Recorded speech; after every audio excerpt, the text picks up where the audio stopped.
मुजाहिद भाई, ये बिजली या करंट क्या चीज़ है? इलेक्ट्रॉन के बहाव को करंट कहते हैं। बेसिकली इलेक्ट्रॉन, प्रोटॉन और न्यूट्रॉन, ये तीन चीज़ें मिलकर एटम बनती हैं। ये इलेक्ट्रॉन न्यूट्रॉन एटम का ही एक हिस्सा है। हमें इस चीज़ का पता नहीं है कि ये एटम पावर है। इसको हैंडलाइज करने के लिए, इसको इस्तेमाल करने के लिए इलेक्ट्रॉन और न्यूट्रॉन को इस्तेमाल किया जाता है। अब वोल्ट, वॉट और एम्पेयर्स के बारे में भी थोड़ी गाइडेंस दें। डॉक्टर साहब, जो एम्पेयर है, जो हमें वापडा से जो चीज़ लेनी पड़ती है वो हमें एम्पेयर की शक्ल में मिलती है। आगे जो हमारा रूट इस्तेमाल होता है, जो घर में घरेलू एसेसरीज हैं जिसमें 220 वोल्ट होती हैं और उसका वाट, उसकी एक अपनी अपनी ताकत होती है, जैसे 10 वाट की, 20 वाट की, 50 वाट की। करंट एम्पेयर को हम तकसीम करते हैं 220 वोल्ट पे, और आगे उसकी ताकत जो हमारी एसेसरी उसमें निकल आती है। ये 20 वाट चाहिए, इसको 50 वाट चाहिए। बिल्कुल ठीक। अगर मैं ठीक समझा हूँ तो एम्पेयर्स वो प्रेशर है जो हमें वापडा से मिलता है जी। 220 वोल्ट वो चैनल है जो आगे तकसीम उसको करता है वॉट्स में, हर एसेसरी की रिक्वायरमेंट के मुताबिक। जी, रिक्वायरमेंट। और एसेसरीज की अपनी अपनी रिक्वायरमेंट को वॉट कहते हैं। जी जी। Thank you. अच्छा मुजाहिद भाई, अगला सवाल ये है कि इस सारी तकसीम को सुन के समझ आती है कि ये किसी कानून, किसी ज़ाब्ते के तहत बनाई गई है। तो क्या बिजली का भी कोई कानून है? जी राना साहब, इसका जब ये बनाई गई थी या जिसने बनाई थी उसने सबसे पहले इसका कानून बनाया था। ये अपने कानून से, अपने रूट से एक सेकंड भी अपना रास्ता तब्दील नहीं करती। जब इसका हम रास्ता तब्दील करने की कोशिश करेंगे, ये फ्लैश होगा इलेक्ट्रॉन और न्यूट्रॉन का। ये एक जैसे एक एटमी धमाका होता है, इसी तरह इसकी जो हीट होती है और रोशनी होती है। इसकी हीट जो होती है, ये आम हीट से, जो हमारी जो आम घरों में इस्तेमाल होती है हीट, इससे 11 गुना ज़्यादा होगी। इसकी रोशनी सूरज की रोशनी से 11 गुना ज़्यादा होगी। इसलिए इसकी स्पीड जो है, इसके बारे में बताना चाहिए। इसकी स्पीड है 2,75,000 मील पर सेकंड।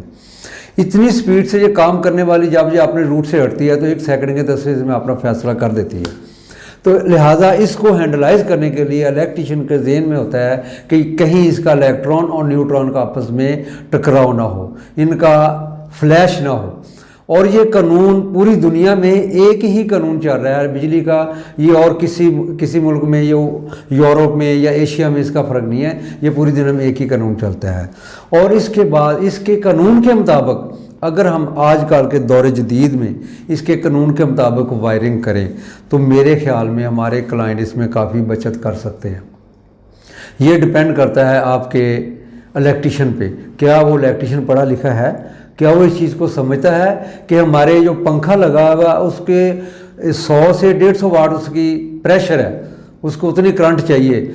वहाँ हम 329 है, 729 है, 736 है, 744 है। ये हमारे जो फैक्ट्रीज़ हैं तार बनाने वाली, वायर बनाने, वो भी एक इलेक्ट्रिक लॉ के मुताबिक इसको इसको शक्ल तैयार करती हैं 329 को। जैसे 329 तार है, ये 10 एम्पेयर से लेकर 15 एम्पेयर तक ये लोड बर्दाश्त करती है। अनफॉर्चुनेटली हमारे जो इलेक्ट्रिशियन है वो पंखे को भी 329 डाल रहे हैं, जो 7 वाट की लाइट है उसको भी 329 डाल रहे हैं। ये कानून नहीं है। कानून इसका ये कहता है हम 7 वाट की लाइट लें, उस पर लिखा है उन्होंने, कंपनी ने, कि ये 7 वाट की है। हमने कैलकुलेट करना है 7 वाट के लिए कितना को प्रेशर बनना है, कितना रूट उसको डालना है, उसको हम 329 नहीं डाल सकते। ये कैलकुलेट करंट करना है। करंट को कैलकुलेट करेंगे, इसका टोटल निकालेंगे, आपको पता चल जाएगा कि आपके घर का टोटल कितना लोड है। ये इस हिसाब से ये इलेक्ट्रिक लॉ है, इलेक्ट्रिक कानून है। इसके मुताबिक अगर हम कानून बिजली का काम करें तो हमारे घर में काफ़ी बचत हो सकती है और हमारा नुकसान भी नहीं होगा, और हमें काफ़ी इस चीज़ को फाइनेंशियली हम कंट्रोल कर सकते हैं। वेरी गुड मुजाहिद भाई, आपने बड़ी तफसील से बताया। मुझे करेक्ट करिएगा, मतलब जब हमें कभी कभी वापडा वाले कहते हैं कि आपका लोड अप्रूव्ड लोड से ज़्यादा है, तो वॉट्स हमारे घर में बढ़ जाते हैं जो बेसिकली लोड पर बढ़ने की वजह बनते हैं। जी, हमने जो वापडा से सिंगल फेस मीटर लिया होता है उस पर लिखा होता है हमें 5 एम्पेयर चाहिए, 10 एम्पेयर चाहिए, 20 एम्पेयर चाहिए। जितने एम्पेयर आप लिखेंगे वो आपके बिल पे ही मेंशन होता है आपका मीटर की ये ताकत है। मीटर भी हमारे लोड के मुताबिक लगाया जाता है। मीटर के अंदर जो सिस्टम होता है ना, उसको जो रिक्वायरमेंट होती है हमारे क्लाइंट की, उसके मुताबिक उसको मेंशन किया जाता है। ये जो एम्पेयर हैं, जो अगर हमारे घर में वाट बढ़ते जाएंगे, जैसे हमारे पास सिंगल फेस मीटर के 40 एम्पेयर से ऊपर हम उस पर 35 एम्पेयर से ज़्यादा लोड डालेंगे, हमारा single phase meter sir melt होना शुरू हो जाएगा। तो अगर घर में वाट ज़्यादा हो जाएंगे, ज़्यादा चीज़ें लगाएंगे तो बेसिकली सर जी एम्पेयर बढ़ जाएंगे, जिससे हमें प्रॉब्लम आएगी, बिल भी बढ़ाएगा और हमारे ये जो मसला बनेगा सिंगल फेस मीटर सर वो मेल्ट भी हो सकता है या शॉर्ट सर्किट भी हो सकता है।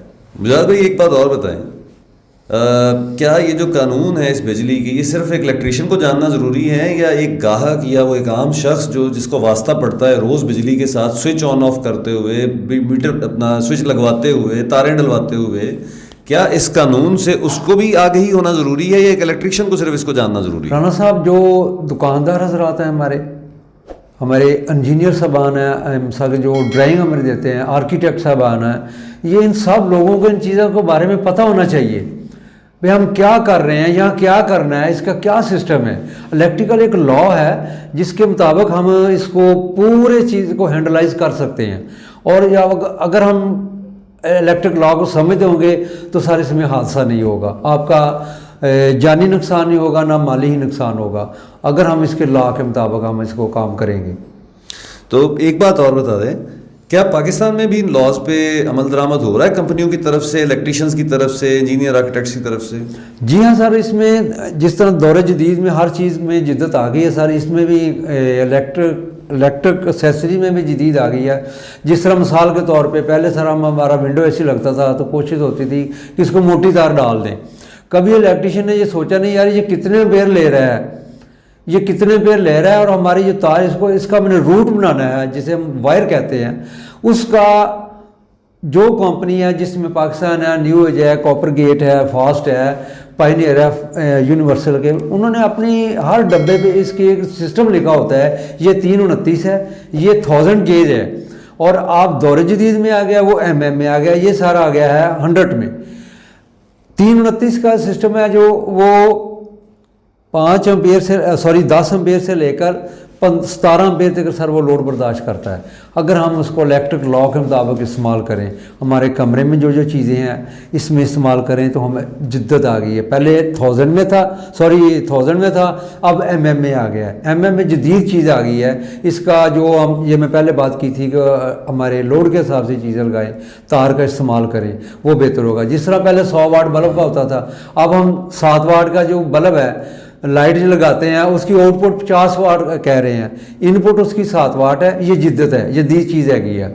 जिस तरह पहले रंगीन टीवी एक ख्वाब हुआ करता था, ठीक है, वो महंगा भी था और उसका जो करंट का इस्तेमाल था रंगीन टीवी का, वो सर 1.5 टन के एसी के वो लोड लेता था। मगर आजकल चाइना ने हमारे लिए इतनी जिद्दत पैदा कर दी है कि हर आदमी के जेब में रंगीन टीवी है, वो बगैर बिजली के चल रहा है, चार्ज करते हैं। इसी तरह दौर जदीद का सिस्टम जो चल रहा है, अगर हम इलेक्ट्रिक लॉ के मुताबिक इस्तेमाल करें तो सर हम इस बहुत सारे एक्स्ट्रा चार्जेस से बच सकते हैं।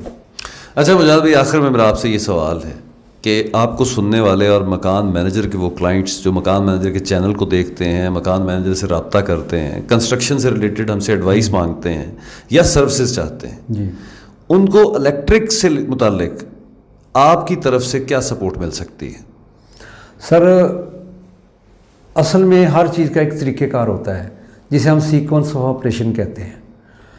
जब हम किसी भी चीज़ का तरीक़ेकार के मुताबिक काम करेंगे ना सर, तो उसमें हमारे क्लाइंट का ही फ़ायदा होगा। इसमें हमारे बहुत सारी चीज़ें हैं जिन पे हम बात कर सकते हैं, बहस कर सकते हैं। बहस के बाद हम जो चीज़ निकालेंगे वो हमारे क्लाइंट के ही फ़ायदे में जाएगी। बहुत सारी चीज़ें हैं, जैसे मिसाल के इलेक्ट्रिक का जो सिस्टम है, इसमें सबसे अहम चीज़ वायर है। वायर की इंस्टॉलमेंट जब हम करते हैं, अगर हम इलेक्ट्रिक लॉ को फॉलो करेंगे सर, मैं अपने क्लाइंट के लिए 5 मरले में 25 से 30 हज़ार रुपये की बचत मैं दे सकता हूँ, और उसकी गारंटी होगी। जो चीज़ हम जिस तरीके से हम काम करेंगे उसकी गारंटी होगी सर 30 से 35 साल तक। जिस लॉ के मुताबिक हम काम करें उसमें कोई फॉल्ट नहीं होगा, और ना ही हम ये सोचेंगे कि इसमें शॉर्टकट कर रहे हैं, और हम बिल्कुल इलेक्ट्रिक लॉ के मुताबिक इस्तेमाल करेंगे, तो इंशाल्लाह हमारे क्लाइंट के लिए काफ़ी बचत होगी। Very good, thank you very much Mujad भाई, आपने बहुत सारा वक्त दिया, और मुझे उम्मीद है कि जब लोगों के सवाल आएंगे आपके इस इंटरव्यू के बाद, तो आप उन सवालों के जवाब देने के लिए भी दोबारा तशरीफ़ लाएंगे। इंशाल्लाह मैं हाज़िर हूँ इसे आपकी खिदमत के लिए। बहुत शुक्रिया। अस्सलाम वालेकुम। अस्सलाम वालेकुम।